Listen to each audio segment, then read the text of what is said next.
Halo, selamat siang Bapak Ibu semua. Nama saya Sony Yahya dari Sumitra Solusindo.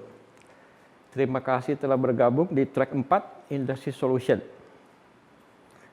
Jadi hari ini kita semua akan melihat solusi apa saja yang telah kami bangun, khususnya di software-software yang berbasis IBM.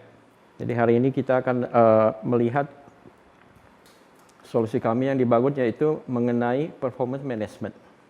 Jadi ini adalah agenda-agenda yang akan kita lihat hari ini. Jadi kita bisa lihat ada solusi apa saja yang telah tersedia, bagaimana capability-nya. Lalu ini yang menarik, ada new teknologi yang juga tersedia sekarang. Di zaman yang sekarang ini ada machine learning, ada augmented intelligence, gitu ya, ada big data. Nah itu semua juga termasuk capability-nya di dalam sini. Lalu kita akan melihat bagaimana solusi ini bisa bekerja, dan kita akan lihat nanti benefitnya. Baik, kita akan masuk ke topik pertama. Jadi di sini kita akan melihat dulu sekilas apa itu yang dimaksud dengan performance management, lalu bagaimana perusahaan-perusahaan kadang-kadang mereka kelihatan agak kesulitan gitu ya untuk mengembangkan aplikasi ini.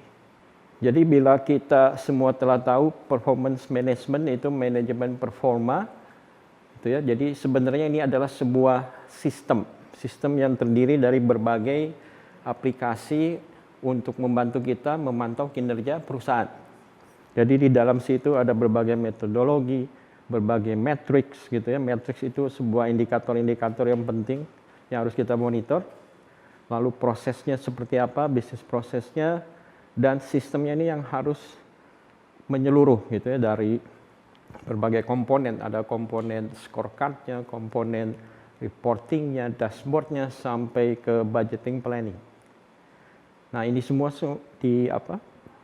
dibangun, dikembangkan untuk tujuannya memonitor dan memanage kinerja dari perusahaan. Terlebih lagi bagaimana kita bisa menyelaraskan gitu ya, link strategi terhadap eksekusinya seperti apa nih. Apakah strategi yang sudah ditetapkan itu bisa berjalan dengan baik. Lalu bagaimana kita bisa terus-menerus melakukan improvement, gitu ya, enhancement dari semua yang sudah dibangun, apa yang masih kurang, apa yang belum berjalan, bagaimana kita bisa melaksanakan eksekusinya terhadap strategi-strategi yang sudah ditetapkan oleh pimpinan.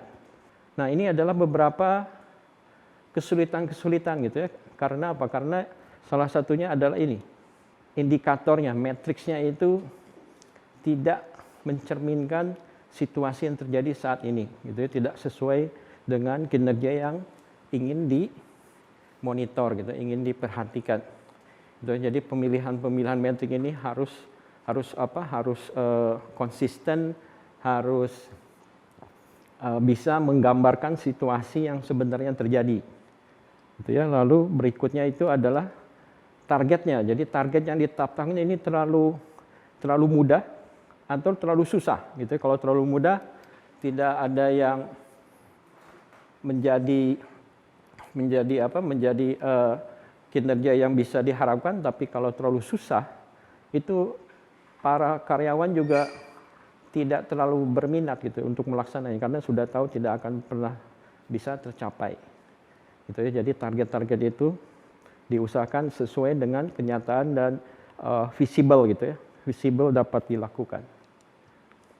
Berikutnya adalah lack of transparency. Jadi kadang-kadang semua orang itu tidak tahu apa sebenarnya yang harus mereka lakukan, apa yang diukur itu kadang-kadang tidak tercerminkan gitu. Nah ini semua yang harus diperhatikan oleh pimpinan supaya semua orang mengerti performance apa yang diharapkan, lalu kontribusi seperti apa yang bisa diukur.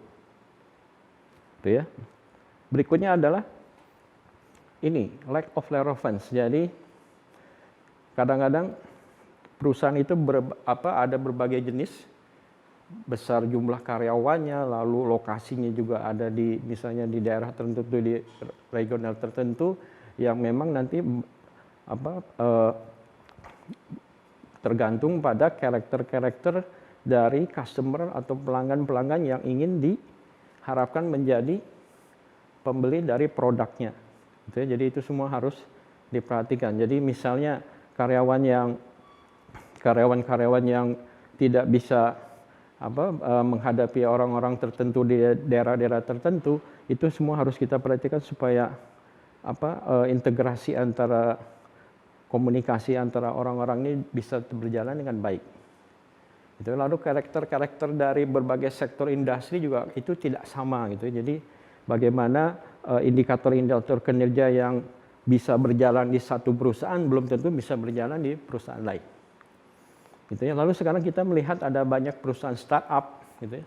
Perusahaan startup yang dibangun oleh orang-orang muda ini mungkin cara kerjanya agak berbeda gitu ya. Cara mengukur kinerja itu tidak sama dengan perusahaan-perusahaan yang sudah mapan atau yang sudah lama berdiri.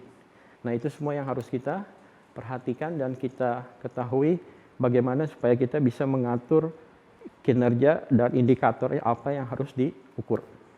Nah, untuk membantu Bapak Ibu sekalian di perusahaan yang ada sekarang, jadi kita telah membangun sebuah solusi di mana di dalam ini sudah tersedia semua data modelnya, gitu ya. Lalu indikator-indikator kinerjanya dari beberapa industri yang telah kami bangun.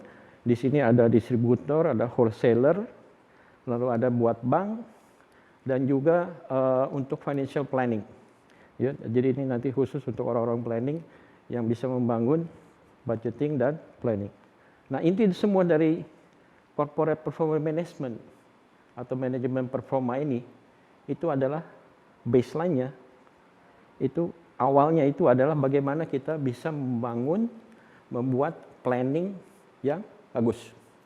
Gitu ya, menetapkan target terhadap siapa, produknya apa, customer-nya bagaimana, itu semua harus menjadi satu kesatuan dari semua divisi yang ada. Itu ya, karena kalau ini berdiri sendiri-sendiri, targetnya berjalan sendiri-sendiri, itu nanti tidak konsisten dengan strategi secara keseluruhan. Jadi ini yang diharapkan sebenarnya. Jadi decision yang bagus, keputusan yang bagus itu dilihat dari keseluruhan. Gitu ya. Jadi bukan dari hanya satu divisi atau beberapa divisi saja, tapi semua menjadi rangkaian yang menjadi satu kesatuan. Contohnya begini. Jadi kita lihat di tengah ini, ceritanya ini adalah strategic plan-nya atau mission-nya atau vision-nya dari perusahaan Bapak Ibu. Jadi contoh di sini misalnya bagaimana kita ingin meningkatkan performance, begitu ya, untuk memperbaiki profitability, misalnya customer satisfaction, atau meningkatkan market share-nya. Pangsa pasarnya kita perbesar gitu. Nah, ini tujuannya misalnya seperti ini. Nah, langkah pertamanya apa? Langkah pertamanya kita membuat planning yang terintegrasi. Gitu ya. Jadi planningnya nanti kita bisa, targetnya kita bisa distribute dari atas ke bawah, top down, atau bottom up, atau mix. Nah, itu semua bisa dilakukan, harus bisa dilakukan gitu ya, karena ada beberapa yang kita bisa tetapkan dari atas secara enterprise ke kantor regional, kantor cabang, atau dari cabang yang mengajukan. Jadi kedua kategori tipe pembagian ini kita bisa lakukan. Nah, setelah planning ini dibuat, itu kita harus bisa membuat simulasi. Kita buat skenario modeling. Jadi misalnya worst case-nya gimana nih? Best case-nya seperti apa? Apa yang harus kita lakukan? Gitu ya, gimana kita bisa mengantisipasi misalnya perubahan-perubahan yang akan terjadi. Jadi itu kita buat simulasi. Nah, itu dilakukan di sini, di what if analysis ini. Nah, setelah semua analisa ini dari modeling skenario ini kita telah bangun, lalu kita tetapkan, oke, kita pilih skenario A. Nah, ini kita jalankan, lalu kita monitor. Kita monitor dengan berbagai macam aplikasi, bisa scorecard, dashboard, storytelling, reporting online atau offline, gitu ya. Untuk beberapa orang yang misalnya tidak mempunyai internet connection, kita bisa kirimkan report yang offline. Nah, setelah monitoring ini terjadi, lalu berikutnya apa? Berikutnya kita lihat apakah plan yang dibangun ini konsisten atau tidak dengan objektif, dengan strategi yang ditetapkan oleh pimpinan. lalu bagaimana yang apa saja yang harus kita perbaiki supaya kita bisa improve performance-nya sesuai dengan apa yang sudah ditetapkan tadi. Jadi di sini kita lakukan profitability analytics. Kita lakukan exploration, kita lakukan discovery terhadap semua data, semua informasi yang ada, termasuk data-data dari internal system, dari external system, dari third party gitu ya. Lalu kita bisa lakukan forecasting, predictive drivernya seperti apa. Nah, itu semua kita lakukan. Setelah kita mengetahui itu semua, langkah berikutnya kita balik lagi. Kita lakukan planningnya seperti apa lagi. Kita lakukan budgetingnya seperti apa lagi. Oke, jadi ini semua merupakan satu cycle, suatu siklus gitu ya. Tidak akan berhenti. Jadi selalu berjalan dari planning, dari what if-nya, monitornya sampai ke analytics. Nah, ini semua yang disediakan oleh aplikasi kami. Jadi kalau kita lihat capability-nya yang dibangun dari software IBM, ada berbagai macam capability di sini. Gitu, tapi yang terpenting kita lihat di sini ada data model yang sudah jadi. Jadi ini yang kami bangun, built-in sudah jadi, dashboard-nya, scorecard-nya, reporting-nya itu semua sudah ada, bisa ditambah bila tidak sesuai, belum sesuai dengan situasi yang ada di perusahaan Bapak Ibu, gitu ya. Jadi ini seperti jump start daripada kita create dari scratch dari awal, gitu ya, kita bangun lebih lama daripada kita langsung pakai dengan data model yang sudah ada, bisa diperbaiki, bisa di-enhance, itu sangat fleksibel. Jadi ini seperti jump start project, jump start implementation. Oke, dari sisi teknologi yang ini kalau orang-orang IT ini selalu tanya apa sih sebenarnya di dalamnya. Jadi di dalamnya ini sebenarnya adalah in-memory database. Gitu ya, multidimensional, data loadingnya pasti cepat gitu ya, karena ini semua in-memory, real time di sini maksudnya apa yang telah kita update itu semua akan langsung bisa berlaku apabila kita lakukan kita lakukan deploy-nya. Jadi semua orang bisa mendapatkan data yang sama. Gitu ya, semua orang melihat data yang sama. Oke, lalu ada analisisnya, attribute-nya, ada hierarkinya, speed agility. Nah, ini contoh dari tampilan untuk workspace-nya, di mana di sini orang akan berinteraksi dengan semua data yang ada. Jadi di sini bisa membuat berbagai macam visualisasi, lalu pencariannya, search-nya juga atau discovery-nya ini bisa dilakukan dengan natural language gitu ya, dengan kita bertanya. Ya, tentu saja karena ini software bikinan Amerika, jadi pertanyaan dalam bahasa Inggris. Belum bisa pakai bahasa Jawa sekarang. Untuk collaboration-nya jadi nanti di dalam satu page yang sama orang bisa berkomunikasi, bisa saling chat di dalam sini, bisa melakukan pin untuk share dan reuse. Lalu seperti bila Anda sudah familiar dengan Excel, jadi di sini ada beberapa workbook gitu ya, istilahnya tempat kita melakukan pekerjaan. Jadi ini semua tidak terbatas, kita bisa pakai beberapa workbook sesuai yang kita inginkan. Yang penting di sini adalah objeknya itu semua synchronize. Jadi sesuatu yang kita lakukan di tempat lain, di workbook lain itu nanti akan synchronize ke workbook yang berhubungan, datanya sudah berubah, di tempat lain juga datanya akan berubah gitu. Jadi sinkronisasi datanya terjaga. Jadi datanya juga konsisten. Nah, untuk Bapak Ibu yang Excel die hard gitu, tidak mau pindah interface-nya, jadi aplikasi kami juga menyediakan interface dengan Excel. Jadi pakai Excel, login ke dalam sistem, ambil datanya. Nah, ini data model tadi yang setelah kami bangun. Ini sebagian contoh yang ada di sini. Jadi kami ada data model untuk banking, untuk wholesale, distribution, dan ini data model khusus untuk orang-orang financial planning. Ini semua sudah ada, bisa ditambah, bisa dikurang sesuai kebutuhan. Nah, bila Bapak Ibu ingin menerapkan performance kinerja yang lebih detail lagi, scorecard juga ada di sini. Gitu ya. Jadi dari scorecard, dari matrix atau indikator mana yang mau dibangun, diperhatikan, dimonitor, ini semua bisa dibangun di sini. Sampai ke balance scorecard bila dibutuhkan. Gitu ya. Jadi perspektif di balance scorecard, financial perspective, customer learning and growth gitu ya, internal itu semua bisa dibangun di sini. Sampai juga impact diagramnya juga bisa dibangun. Dengan demikian kita bisa melihat apakah strategi yang dibangun itu sudah sesuai dengan eksekusinya di lapangan seperti apa. Nah, berikutnya kita akan melihat bagaimana teknologi baru nih. Jadi kalau kita lihat sekarang ini orang bicara big data gitu ya. Big data itu apa sih sebenarnya? Jadi big data itu sebenarnya bukan hanya datanya yang besar, tapi kita bicara tentang berbagai macam data. Itu yang datangnya cepat. Seperti kita tahu sosial media itu selalu datanya penuh, selalu banyak orang yang melakukan posting itu ya, di Facebook, Twitter, Instagram. Lalu kita bicara ada email juga. Lalu kita bicara yang datanya memang besar karena dia berupa video misalnya, berupa gambar gitu ya. Itu semua datanya menjadi besar secara storage, secara size. Lalu kita juga bicara ada data-data karena terlalu banyak data jadi mungkin ada informasi yang belum pasti benar gitu. Nah, ini adalah karakteristik dari big data, variety-nya, velocity-nya, veracity-nya dan volume-nya. Nah, dengan memakai aplikasi kami ini kita bicara tentang data-data internal dan data eksternal yang kita bisa gabung jadi satu untuk kita lakukan analisa yang menyeluruh.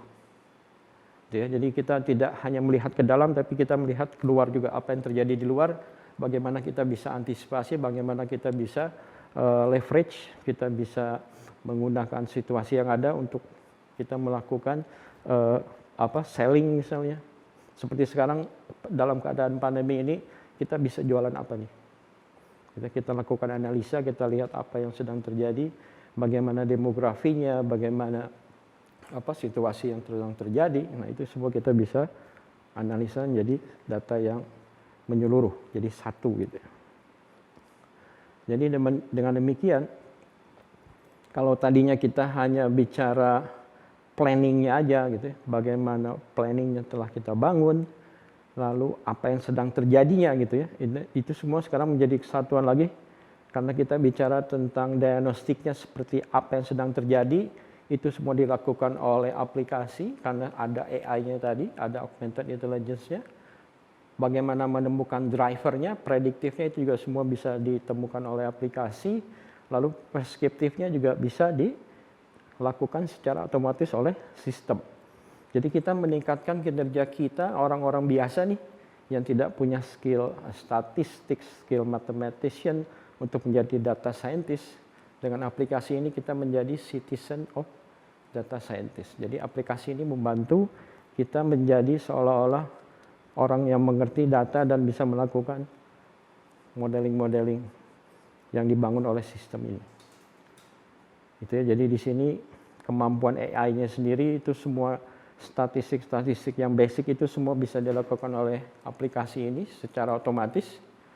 Lalu juga dengan natural language ini kita bisa bertanya kepada aplikasinya dalam bahasa sehari-hari gitu ya, tapi pakai bahasa Inggris.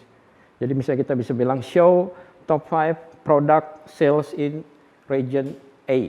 Nanti dia akan tampilkan datanya sendiri dengan visualisasi yang sesuai dengan datanya. Untuk melakukan perjalanan ini kita bekerja dalam tim gitu ya, kita bekerja dalam tim, kita sharing information. Nah, aplikasi ini juga bisa terintegrasi dengan collaboration tools seperti Slack. Udah built-in, integrasinya udah built-in. Jadi kita bisa share dashboard, share report, kasih komentar, kasih pertanyaan, semua bisa masuk dalam Slack dan berintegrasi di sana. Oke, cara kerjanya bagaimana sih? Cara kerjanya kurang lebih seperti ini. Jadi kita lihat di sebelah sisi kiri ini ada sumber datanya, data source-nya, bisa dari database, bisa dari Excel, CSV, whatever gitu yang Bapak bisa, Ibu bisa siapkan. Nanti kita load datanya dengan scheduler, jadi itu nanti ada orang-orang yang akan memantau apakah seperti apa schedule-nya berjalan dengan baik atau tidak. Nanti akan masuk ke yang kita lihat di situ ada in-memory repository, jadi itu adalah database-nya, disimpan di memori, jadi sangat cepat, loading-nya sangat cepat, retrieval-nya sangat cepat. Nah, dengan data model yang sudah dibangun ini, bila ada perubahan-perubahan, itu nanti para analis dan desainer bisa melakukan perubahan di situ, perbaikan di situ, rules bisnisnya apa yang mau dirubah, logic bisnisnya apa yang dirubah, itu bisa dilakukan di situ. Berikutnya nomor 3 ini untuk orang-orang yang menjadi kontributor. Kontributor sebagai orang-orang yang menginput datanya, data untuk target, data untuk budget. Nah, itu semua bisa lakukan di sini secara langsung. Jadi kita bisa monitor siapa saja yang sudah mengisi data target, siapa yang belum, apakah data yang diisi sudah sesuai apa belum. Nah, itu semua interaksinya terjadi di situ. Jadi ada workflow di dalam situ. Setelah data budget atau target ini di-input, nanti ada approval yang nomor 4 ini untuk melihat apakah yang di-input datanya sudah sesuai atau belum. Gitu ya, bila belum sesuai datanya bisa dibalikan kepada kontributornya untuk diperbaiki. Nah, bila itu semua sudah bagus, sudah sesuai, nanti kita akan monitor di nomor 5 ini. Jadi orang-orang di nomor 5 ini yang akan melakukan monitoringnya. Melihat scorecard-nya, melakukan analisanya, gitu ya, membuat dashboard, storytelling, membuat report atau melihat reportnya bisa online. Online itu artinya orangnya mengakses sistem, melihat datanya, atau report offline itu yang sudah dikirim dalam bentuk file. Nah, tapi di dalam file pun masih ada interaksinya, masih bisa melakukan filtering, masih bisa melakukan pemilihan-pemilihan. Gitu ya. Jadi report offline sudah putus, sudah berupa file, tapi interaksinya masih ada di dalam situ. Jadi untuk orang-orang yang tidak punya akses ke dalam sistem, dia bisa melihat report-report yang offline ini.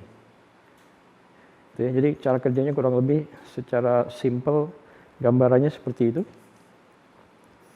Nah, untuk orang-orang yang IT nih, kadang-kadang suka tanya gimana sih topologinya. Nah, topologinya adalah seperti ini. Jadi kita lihat di sini, topologinya jadi ada yang disebut ini web servernya. Jadi ini karena web-based application, jadi web server yang sudah ada ini kita akan pasang gateway di dalam situ. Lalu untuk directory servernya, LDAP-nya, jadi bila sudah ada bisa kita gunakan juga. Kalau belum ya kita pakainya yang ini, Apache Directory Server. Nah, lalu sumber datanya dari operational data store atau dari data mart, itu semua kita bisa ambil untuk data-data transactional, untuk data-data realisasi. Kita load dalam sistem, lalu ada application server, metadata manager, ini semua dari sistem kami untuk melakukan reporting, dashboard, dan analisa. Lalu ada ETL juga di sini untuk loading datanya nanti. Jadi kurang lebih yang biru-biru ini adalah yang aplikasi kami. Lalu yang hijau dan ungu ini atau yang orange itu adalah yang bisa existing atau kita juga bisa bangun bila diperlukan. Baik, jadi kita sampai ke summary-nya. Jadi sebenarnya kalau kita bicara CPM sebenarnya apa sih yang diharapkan? Yang diharapkan itu adalah nomor 1, semua orang mengerti bisnisnya. Jadi yang paling bawah nih, understand the business. Semua orang mengerti. Gitu. Jadi jangan sampai ada 1-2 orang bahkan dari karyawan kita semua yang tidak mengerti sebenarnya apa sih tugas dan kerja saya itu apa sebenarnya. Nah, itu semua harus dia tahu. Jadi semua harus mengerti bisnisnya, semua harus mendapatkan informasi yang sesuai kapasitasnya.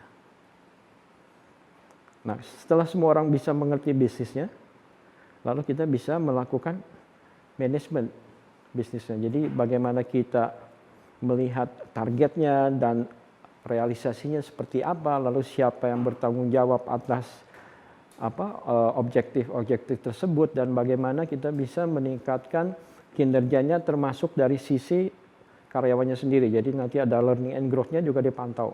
Jadi orang-orang yang harus mempunyai skill tertentu itu kita pantau juga. Gimana dia learning-nya, gimana dia internal training-nya. Itu semua juga dipantau di sini. Nah, kalau itu semua sudah menjadi baik, semua orang mempunyai skill yang cukup, gitu ya, sesuai dengan kapasitasnya masing-masing. Jadi diharapkan bisnisnya akan improve. Jadi bagaimana improve bisnisnya bisa dilakukan. Nah, itu semua yang dipenuhi oleh aplikasi kami. Jadi kami membantu bagaimana kita bisa improve operational efisiensinya, bagaimana kita monitor dan analyze, lalu bagaimana kita bisa improve akurasi dari strategi planning yang ditetapkan oleh pimpinan. Jadi semua orang bisa melihat hal yang sama, data yang sama, informasi yang sama, dan semua menjadi mendapatkan sebuah kesimpulan, sebuah view dari bisnis yang sama. Nah, itu yang diharapkan. Jadi kalau orang memegang data sendiri-sendiri, lalu analisanya juga sendiri-sendiri, itu semua menjadi nanti tidak sinkronis gitu, tidak selaras antar divisi. Nah, diharapkan dengan aplikasi ini itu semua menjadi selaras, menjadi sinkronis, menjadi satu integrated view. Baik, nah sekarang kita lihat dari sisi softwarenya sendiri yang sudah dikembangkan oleh IBM. Jadi ini mendapatkan review bagus. Kalau kita lihat gitu ya, jadi dari beberapa indikator yang ditetapkan oleh analis-analis mengenai software performance management, nah, IBM mendapatkan top ranking di 22 indikator. Nah, kalau Bapak Ibu berminat, itu ada linknya di situ, bisa melihat ke dalam situ apa saja yang bisa menjadi kelebihan dari software IBM. Misalnya di sini dari contohnya dari user experience-nya, dari performance-nya, dari flexibility, sampai ke product satisfaction-nya. Jadi ini customer global yang telah memakai software ini dan mereka melakukan review seperti ini. Baik, jadi kita telah mencapai akhir dari presentasi hari ini. Jadi terima kasih telah bergabung bersama kami untuk demonya dan pertanyaan-pertanyaan apabila ada itu nanti kita akan bisa saling berinteraksi di virtual booth yang akan ada di aplikasi ini. Terima kasih. Selamat siang.